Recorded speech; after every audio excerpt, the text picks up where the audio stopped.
आइए आज बात करते हैं शरीर के सबसे जरूरी अंगों में से एक की, हमारे दिल की। ये हमारे कार्डियोवैस्कुलर सिस्टम का सेंटर है और सच पूछिए तो हमारी जिंदगी का इंजन भी। तो चलिए इस पावर हाउस को जरा और करीब से समझते हैं। आज की हमारी इस चर्चा में हम दिल को एक बिल्डिंग की तरह देखेंगे।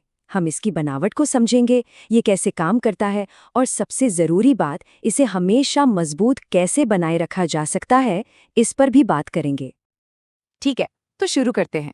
दिल का सबसे मुख्य काम है खून को पंप करना। ये हमारे शरीर की हर छोटी बड़ी कोशिका तक ऑक्सीजन और जरूरी पोषक तत्व पहुंचाता है और वहां से कार्बन डाइऑक्साइड जैसे वेस्ट को बाहर निकालता है। ये एक ऐसा काम है जो कभी नहीं रुकता। सोचिए तो जरा, ये हर रोज लगभग 2000 गैलन खून पंप करता है। कमाल है ना? अच्छा, इससे पहले कि हम इसकी बनावट की गहराइयों में जाएं, एक मज़ेदार सवाल। क्या कोई अंदाज़ा लगा सकता है कि ये इतना शक्तिशाली अंग असल में होता कितना बड़ा है? जी हाँ, बिल्कुल सही सुना।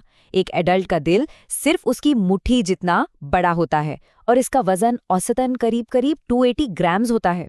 मतलब इतने छोटे साइज में इतनी जबरदस्त पावर, ये बात इसे और भी खास बना देती है। इस पूरी जानकारी को और आसानी से समझने के लिए हम दिल की तुलना एक इमारत से करेंगे। ये एनालॉजी हमें इसके अलग अलग हिस्सों और उनके काम को बेहतर ढंग से समझने में मदद करेगी। तो किसी भी अच्छी इमारत की तरह शुरुआत एक मजबूत ब्लूप्रिंट से होती है।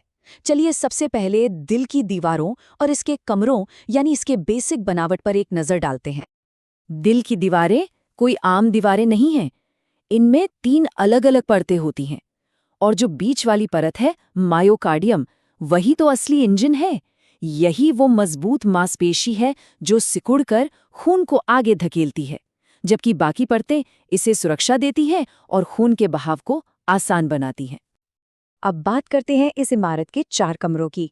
ऊपर के जो 2 कमरे हैं यानी एट्रियम, वो खून को रिसीव करते हैं और नीचे के 2 कमरे यानी वेंट्रिकल्स उसे जोर से बाहर पंप करते हैं। दायां हिस्सा बिना ऑक्सीजन वाले खून को फेफड़ों में भेजता है और बायां हिस्सा ताज़ा ऑक्सीजन से भरा खून पूरे शरीर में पहुंचाता है। तो चलिए आगे बढ़ते हैं। अब जब हमारे पास कमरे और दीवारें तैयार हैं, तो इस इमारत को काम करने लायक बनाने के लिए हमें दरवाजे, प्लम्बिंग और हाँ, वायरिंग की भी जरूरत पड़ेगी। दिल में ऐसे 4 वॉल्व होते हैं। ये बिल्कुल वन वे दरवाजों की तरह काम करते हैं। ये पक्का करते हैं कि खून हमेशा एक ही दिशा में बहे, वापस न जाए। दिल की जो लब-डब आवाज़ हम सुनते हैं, वो असल में इन्हीं वॉल्व के खुलने और बंद होने की आवाज़ होती है।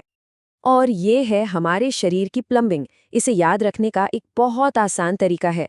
धमनियां यानी आर्टरीज खून को दिल से अवे यानी दूर ले जाती हैं और नसें यानी वेन्स खून को वापस दिल तक लाती हैं।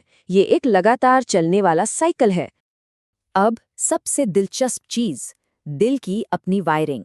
दिल की हर एक धड़कन एक छोटे से इलेक्ट्रिकल सिग्नल से शुरू होती है। ये पूरा वायरिंग सिस्टम एक ऑर्केस्ट्रा कंडक्टर की तरह काम करता है, जो ये पक्का करता है कि दिल के सारे हिस्से एक साथ एक ताल में काम करें। तो अब जब हमने सारे हिस्सों को अलग अलग समझ लिया है, तो चलिए अब इन सबको एक साथ जोड़कर देखते हैं कि ये मिलकर अपना सबसे जरूरी काम यानी खून को पूरे शरीर में घुमाने का काम कैसे करते हैं। और ये पूरी कहानी को बड़ी खूबसूरती से दिखाता है। ये एक 2 वे ट्रिप की तरह है।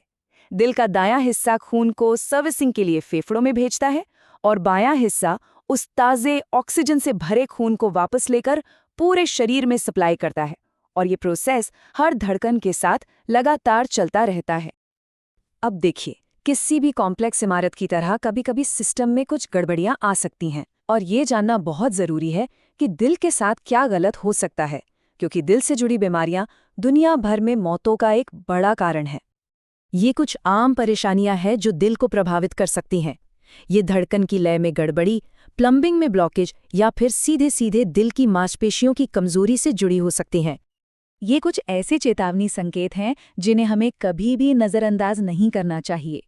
ये शरीर का हमें बताने का तरीका हो सकता है कि भाई हमारी इमारत में कुछ ठीक नहीं है। अगर इनमें से कोई भी लक्षण महसूस हो, तो डॉक्टर से सलाह लेना ही सबसे सही कदम है।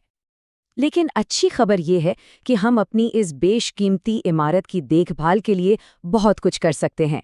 तो चलिए अब कुछ काम के मेंटेनेंस टिप्स पर एक नज़र डालते हैं। ये स्लाइड शायद आज की सबसे ज़रूरी स्लाइड है। ये 7 आदतें किसी के भी दिल की सेहत में ज़मीन आसमान का फ़र्क ला सकती हैं।